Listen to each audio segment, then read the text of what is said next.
समता सैनिक दल के कार्यकर्ताओं को उद्योग से श्रद्धा व मर्यादा के साथ बाबा साहेब भीमराव अंबेडकर की जन्मतिथि के अवसर पर उन्हें श्रद्धांजलि अर्पण किया गया। गौरतलब है कि इस दिन सुबह सिज्जर के सदर घाट तथा जिला उपायुक्त कार्यालय के सामने डॉक्टर भीमराव अंबेडकर की प्रतिमूर्ति पर पुष्पांजलि व श्रद्धार्पण किए गए। इस दिन के कार्यक्रम में सांसद कनाथपुर कायस्थ तथा संगठन के वरिष्ठ कार्यकर्तागण मौजूद थे।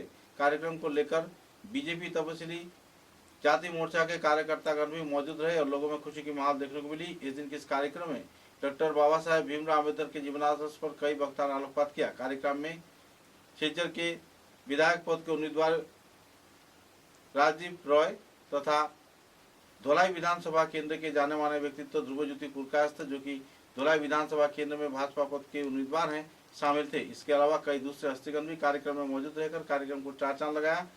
राज्यसभा सांसद कनाथपुर कायस्थ ने डॉक्टर बाबा साहेब भीमराव अम्बेडकर के जीवनादर्श पर कई पहलुओं पर आलोकपात किए।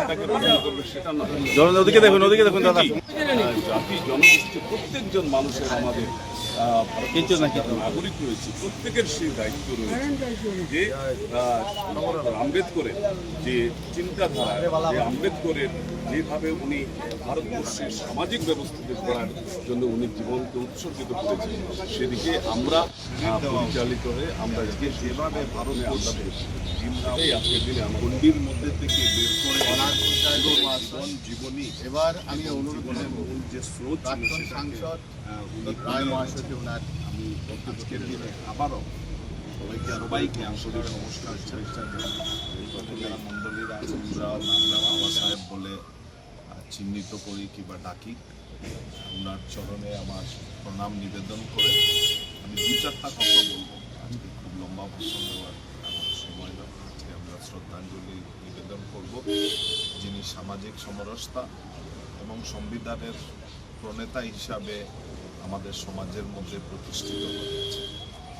একজন বাল্যকাল থেকে অত্যন্ত মেধাবী ছাত্র, বাল্যকালে প্রতিকূলতার পারিবারিক প্রতিকূলতার মধ্যে বেড়ে ওঠা বাবা সাহেব ভীমরাও আম্বেদকর জীবনে কোনোদিন প্রতিকূলতা পাওয়ার পরও কোনোদিন পিছু উনি পাড়া দেননি।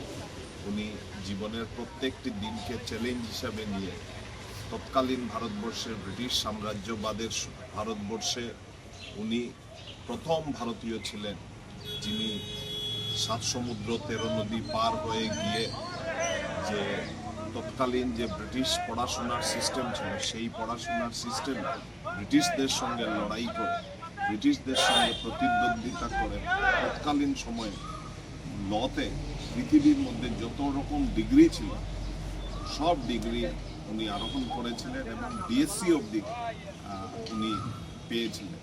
এত পড়াশোনা, এত মেধাবী, এবং যখন ওনার নাম যখন ভারতবর্ষের সংবিধান কমিটির চেয়ারম্যান হিসাবে পুরো ইউনানিমাসলি বলা হয়েছিল, তখন আমি রাজনীতিতে যাচ্ছি না, তখন একজনই সেটার প্রতিবাদ করেছিলেন, কিন্তু সেই প্রতিবাদ টেকেনি এবং উনি প্রায় 3.5 বছর ওনার কমিটিকে নিয়ে